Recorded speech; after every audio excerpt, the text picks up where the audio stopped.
Bonjour à tous et bienvenue sur les énergies de la nouvelle lune du 1er décembre en Sagittaire. Alors ceci est une lecture générale et intuitive pour la lunaison par tracé intuitif que voici. Donc si vous découvrez cette chaîne aujourd'hui et que vous ne connaissez pas le tracé intuitif, j'en explique le processus dans une vidéo que vous trouverez en lien ci-dessous. Alors c'est parti, on entre dans ce tracé qui me donne immédiatement une sensation au niveau de la gorge, avec une proposition de libération à ce niveau. Donc pour certains, ça pourrait ressembler à la sensation d'être pris peut-être à la gorge avec une nécessité de trouver une solution, une issue ou une voie de dégagement. Cette solution, elle contient en elle le potentiel de libération de ce qui a pu être retenu, contenu ou réprimé.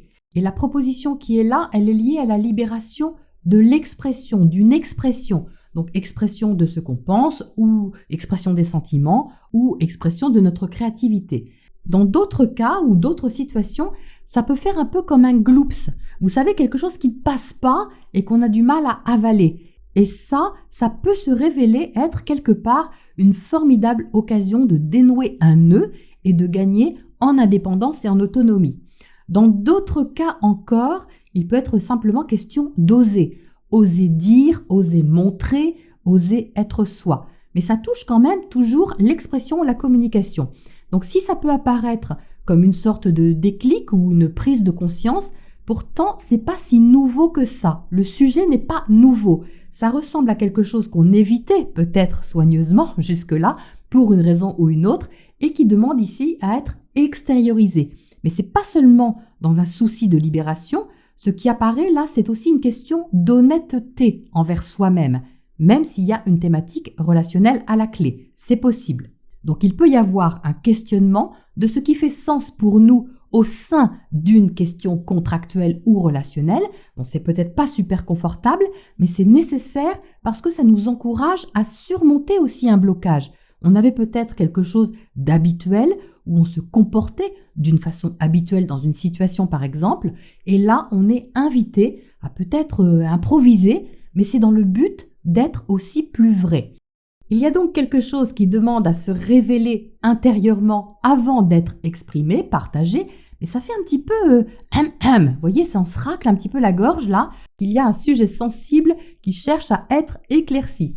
Alors n'oublions pas au passage que Mercure, planète de la communication, est conjoint à cette nouvelle lune, que Mercure est rétrograde, et c'est pour ça aussi que je vous dis que la thématique n'est pas nouvelle. En tout cas, dans le tracé, il nous est proposé de nous libérer d'anciens schémas relationnels obsolètes parce que manquant peut-être de sincérité ou de réalisme ou d'équilibre, tout simplement. Mais la notion de révéler ce qu'on est vraiment est quand même très forte de ce côté, quelle qu'en soit la forme. Donc on peut se surprendre soi-même, mais c'est nécessaire pour avancer de façon plus éclairée. Ensuite, de ce côté-là, il y a une invitation à ne pas s'emballer. Alors, c'est-à-dire qu'il y a bien quelque chose de personnel à libérer ou à exprimer, mais il y a un garde-fou ici, un garde-fou intérieur qui nous dit « Oh là là, t'emballes pas, du calme, du calme ». Alors effectivement, il peut y avoir une tendance à vouloir faire trop ou tout de suite, surtout avec l'emplacement de cette nouvelle lune en maison 1 et en trigone à Mars, il y a quand même du feu et du dynamisme. Mais ce que j'ai là, c'est une énergie qui tire en arrière, qui retient, mais pas pour empêcher ou pour bloquer, mais pour canaliser. Donc soit c'est nous qui avons ce rôle envers quelqu'un, c'est-à-dire on le tempère ou on apporte une énergie posée, soit c'est l'inverse, c'est quelqu'un qui a ce rôle envers nous parce qu'on s'emballe pour quelque chose, par exemple.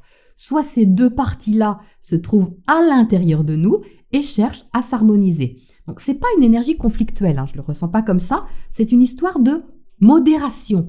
J'entends modération. Donc quoi que nous mettions en place, quoi que nous voulions extérioriser ou faire avancer, il y a ici une sorte de réflexion à approfondir avant d'aller trop loin ou trop vite d'un coup.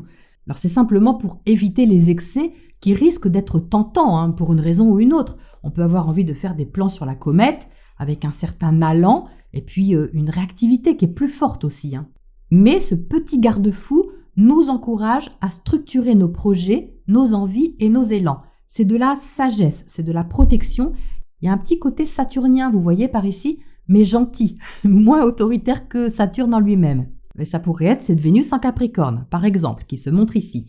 Alors, à part ça, on peut aussi apprendre à faire quelque chose ou avoir envie d'apprendre quelque chose. Il y a également cette proposition. Dans ce cas-là, l'énergie, elle est la même. L'apprentissage demande à ce qu'on prenne le temps de structurer les choses pour éviter de vouloir des résultats immédiats, par exemple. Donc, on est encouragé à prendre conscience que le temps de développement ou de construction est normal. Ensuite, par ici, alors, j'ai une histoire de place, de trône et d'assises à revoir. Donc ça me parle de Mars en Lion qui va rétrograder à partir du 6 décembre. Il y a quelque chose de royal ici dans l'énergie qui est un petit peu déstabilisé, mais c'est pour être amélioré. Donc si on avait l'habitude d'avoir un rôle, un statut, une position, ou d'être vu ou reconnu d'une certaine manière, on est invité à revoir la façon dont on s'affirme et la façon dont on gère les choses. J'ai ici un peu l'énergie du roi de bâton et de l'empereur réunis, si vous connaissez les tarots. Donc on s'est assis quelque part, donc soit récemment, soit depuis longtemps, et la situation nous demande de quitter, alors provisoirement peut-être, ce fauteuil pour y apporter les réglages nécessaires ou les réparations nécessaires. Alors chacun et chacune à notre façon, dans quelle position d'autorité ou de gestion nous sommes-nous installés et qui se trouve un petit peu bancale maintenant.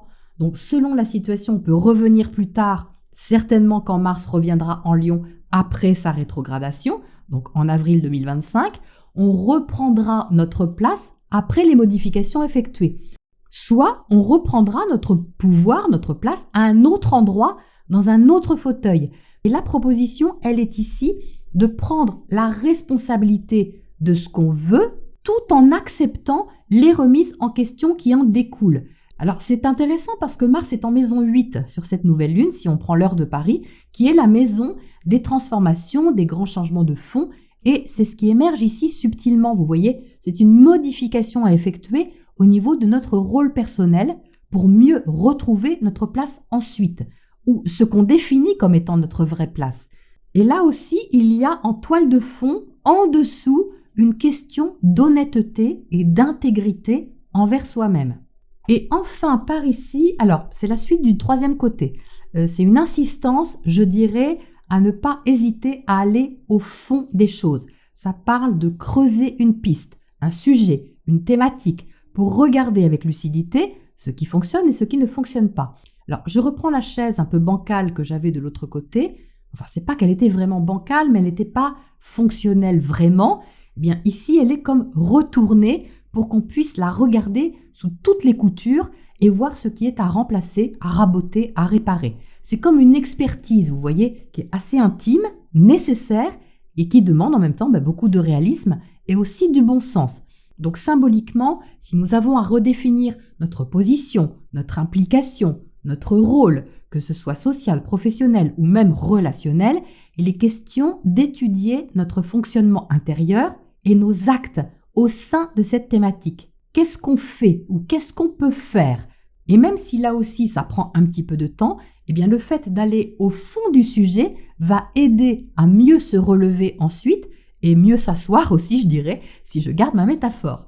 Donc, en résumé, ce qui ressort, c'est une énergie combative et déterminée qui demande à être bien canalisée pour pouvoir se projeter. Donc, c'est une invitation à non seulement accepter un changement, mais à être acteur, actrice dans le changement concerné pour aller chercher une vérité intérieure que peut-être on ne connaissait pas ou qu'on n'avait pas vue.